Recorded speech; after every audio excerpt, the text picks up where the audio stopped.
Evangelio según San Mateo capítulo 6.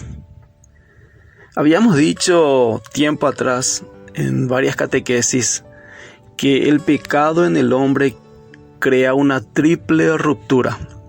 Rompe la armonía, la amistad o el bien con uno mismo, con los demás y con Dios. Rompemos con los demás, rompemos con nosotros mismos y rompemos con Dios al pecar. Ese es el mal que crea el pecado. Esas son las tres rupturas, las tres divisiones que causa el pecado en nosotros. Si al crear estas tres rupturas el pecado nos hace semejante daño, Jesús lo que viene es a reparar ese daño que ha causado el pecado. Y hasta la venida de Jesús, hasta el inicio de la iglesia, antes que el Espíritu Santo se haga presente en la iglesia y la iglesia empiece a actuar como tal, al hombre le costaba muchísimo volver a recuperar esa amistad con Dios, aquella amistad que había perdido allá en el jardín del Edén, cuando ingresa el pecado en el mundo y daña al género humano. Tres rupturas. Hoy el Evangelio, en el capítulo 6 del Evangelio según San Mateo, Jesús nos habla de cómo volver a restaurar aquello que se ha dañado, aquello que estaba roto. Sabemos que en el Sermón de la Montaña el centro es el Padre Nuestro, la oración del Padre Nuestro. Todo el Sermón de la Montaña, el capítulo 5, capítulo 6 del Evangelio según San Mateo nos llama a interiorizar la ley. La ley dada por Dios. Aquello de cómo hay que actuar ante Dios.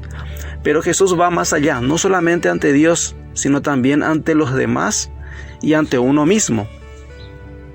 Por eso Jesús nos dice, no al marketing de la piedad de la persona. No al marketing de la piedad. ¿Por qué no al marketing de la piedad? No mostrar y no querer vender nuestra piedad. No vendas, no muestres, no pongas el foco, no pongas la cámara en la manera en que estás realizando tus actos de piedad.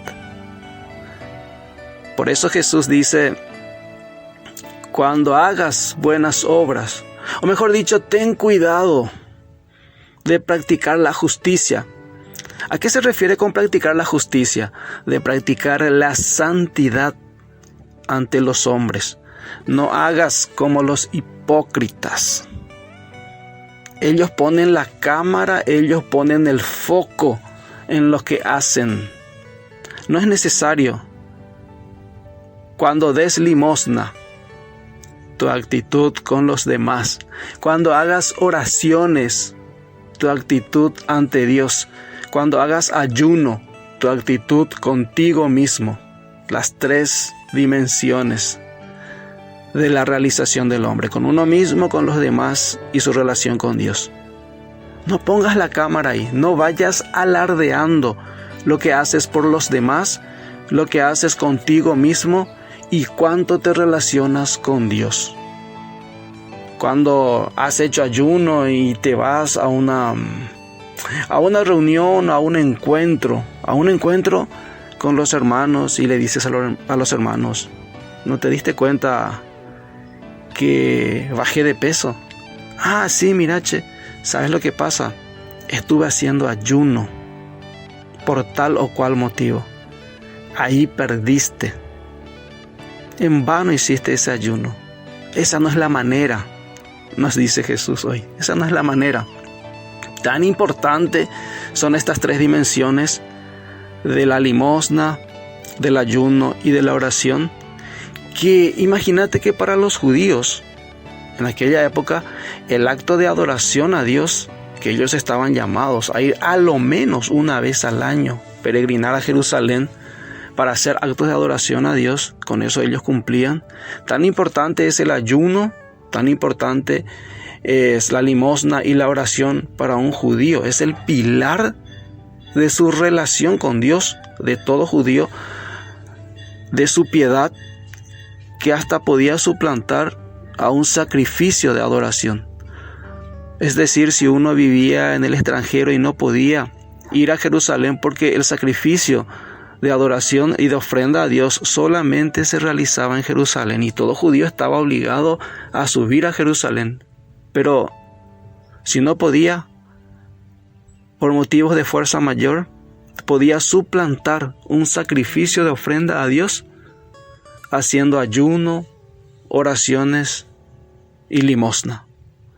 Era muy importante para el judío. Hoy sigue siendo muy importante para nosotros. No en vano la Virgen María en varias de las apariciones nos sigue invitando a no descuidar, a ofrecer siempre oración, limosna y ayuno. Y también la Iglesia en tiempo de Cuaresma, en preparación, son los pilares de la Cuaresma: el ayuno, la limosna y la oración. No al marketing de nuestra piedad.